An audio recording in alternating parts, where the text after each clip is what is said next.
साथियों नमस्कार। कैसे हैं आप सब लोग? मजामा केम छो कसा आहेस? आप सबको जय श्री राम, जय बालाजी की, जय खाटू श्याम जी की। कॉपीराइट पर एक महत्वपूर्ण जजमेंट आज मैं डिस्कस करूंगा। जजमेंट है ऑनरेबल कर्नाटक हाई कोर्ट का, जिसका डेट है 27 मई 2024। इस केस में दो अक्यूज्ड हैं, accuse number 1 and accuse number 2, और दोनों पे आक्षेप है कि इन्होंने डेलिबरेटली वायलेट किया धारा 63 कॉपीराइट एक्ट को। एलिगेशन क्या था कि जो कंसर्न मटेरियल है किसी कंपनी का, इसको उन्होंने फेक तैयार किया, जो कंसर्न आर्टिकल है उसको काउंटरफिट किया और सप्लाई किया टू द कंसर्न क्लाइंट, जिससे जो अक्यूज पर्सन है इनको तो फायदा हुआ और जो कंसर्न कंपनी है इसको रॉन्गफुल लॉस हुआ। जब ये कंसर्न रिपोर्ट दी गई तो लाजमी सी बात है कि एफआईआर भी होगी।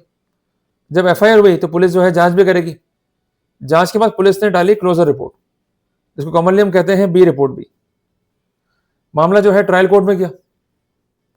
कोर्ट में जो है प्रोटेस्ट को जो है डाला गया बाय द परिवादी।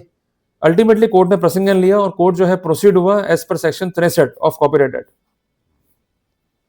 इस केस में जब ट्रायल चली तो कोर्ट ने माना कि जो कंसर्न प्रोसिक्यूशन है वो फेल्ड रहा to prove the case beyond reasonable doubt.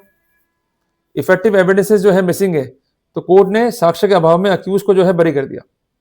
मामला जो है हाईकोर्ट में गया तो उसमें परिवादी पक्ष ने कहा कि हमारे पास में कॉपीराइट है, जो अपोजिट पार्टी है उनके पास कोई कॉपीराइट नहीं है इस कंसर्न आर्टिस्टिक वर्क का। एंड अपार्ट फ्रॉम दैट उनका यह तर्क था कि जो कंसर्न कॉपीराइट है it is applicable not only to the concern artistic work but also to the sensitive information of the business. For example the list of client, the quotation of price. इनका यह भी कहना था कि जो accused person है उसमें से किसी एक अक्यूज ने माफी मांगी, माफीनामा जो है रिकॉर्ड पर है, तो ये कॉन्डक्ट जो है शो कर रहा है कंसर्न अक्यूज पर्सन का। चौथी बात कि जो भी इंक्रिमिनेशन फाइल पर है उसका कोई भी खंडन जो है नहीं कर पाए अपोजिट पार्टी, तो अल्टीमेटली इसका फायदा जो है मिलना चाहिए कंसर्न परिवादी पक्ष को, और जो अक्यूज्ड हैं इन्हें दोष सिद्ध जो है किया जाना आवश्यक है। साथियों, जो तर्क दिए कंसर्न अक्यूज पर्सन ने और जो कोर्ट ने माइंड अप्लाई किया उसकी लाइट में कुछ बिंदु इंपॉर्टेंट है, इसको जो है आप नोट डाउन कर सकते हैं। सबसे पहला बिंदु कि दायित्व है प्रोसिक्यूशन का to prove the case beyond reasonable doubt. अगर प्रोसिक्यूशन फेल्ड हो जाता है to prove the case beyond reasonable doubt तो वहां पर फायदा मिलेगा डिफेंस को। पर एक बात ध्यान रखनी पड़ेगी, डिफेंस को भले ही केस प्रूव नहीं करना है बियॉन्ड रीजनेबल डाउट, पर डिफेंस को अपना बचाव रखना है प्रोबेलाइजिंग इफेक्ट के ऊपर। मींस ऐसा केस जिसके बेसिस पे जो केस है प्रोसिक्यूशन का वो हो जाए कॉम्प्रोमाइज या सस्पेक्टेड। अगर ये स्थितियां आती हैं तो जो दिया है स्पष्टीकरण अक्यूज ने उसका खंडन भी करना पड़ेगा प्रोसिक्यूशन को। अगर प्रोसिक्यूशन ऐसा नहीं करता है, इवन केस को प्रूव नहीं करता है बियॉन्ड रीजनेबल डाउट, और उसका अपना केस जो है कॉम्प्रोमाइज है, मींस एविडेंसेस है हाईली इनकॉन्सिस्टेंट, एविडेंसेस जो है वो कंप्लीट चेन ऑफ कस्टडी जो है इंडिकेट नहीं कर रही है, एविडेंसेस जो है गिल्ट को इंडिकेट नहीं कर रही है, इवन ये दिखाई दे रहा है कि कुछ महत्वपूर्ण साक्ष्य का लोप किया गया है, then definitely the defence could have the benefit. दूसरी बात, जो भी एविडेंसेस फाइल पर आती है, खासकर documentary evidences, they must be the proper evidence on record. इधर they could be a primary evidence और सेकेंडरी एविडेंस, पर कुल मिला के बात यह है कि जो एविडेंस फाइल पे आनी चाहिए वो होनी चाहिए प्रॉपर। यहां पर क्या हुआ कि जो डॉक्यूमेंट्स फाइल पर थे वो थे ट्रू कॉपीज। क्या वो ऑफिशियल रिकॉर्ड है या ऑफिशियल रिकॉर्ड का एक्सट्रैक्ट्स हैं, ये प्रूव नहीं कर पाया प्रोसिक्यूशन, जो कि घातक रहा कंसर्न प्रोसिक्यूशन के लिए।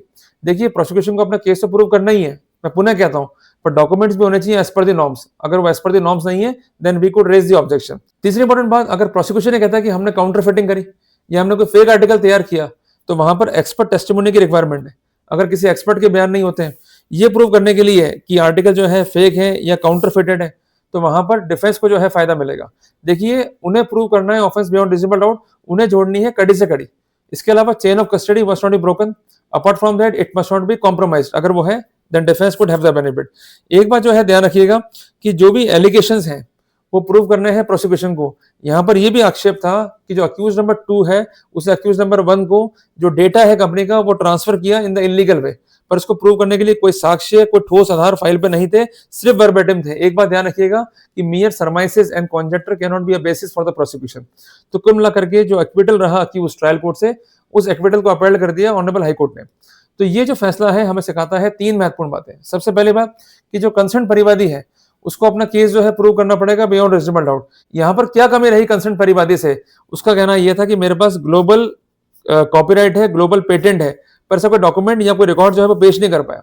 तो कुल मिला करके जो महत्वपूर्ण जेनेसिस है जो महत्वपूर्ण स्थितियां हैं उसको विदहेल्ड नहीं कर सकता कंसर्न प्रोसिक्यूशन। दूसरी बात, जो भी एविडेंसेस फाइल पे होंगी वो होने चाहिए एज पर द नॉर्म्स।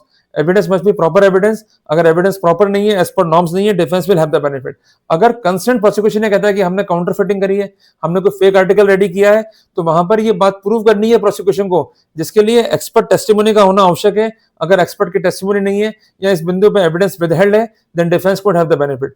तो चीजें आसान है पर वर्कआउट हमें करना पड़ेगा। तो कुल मिला करके ये महत्वपूर्ण जानकारी आप सबके लिए, अगर आप इम्प्लीकेटेड हैं then definitely we could have the benefit as per the citation जो मैंने आपको स्पेसिफिक करी है।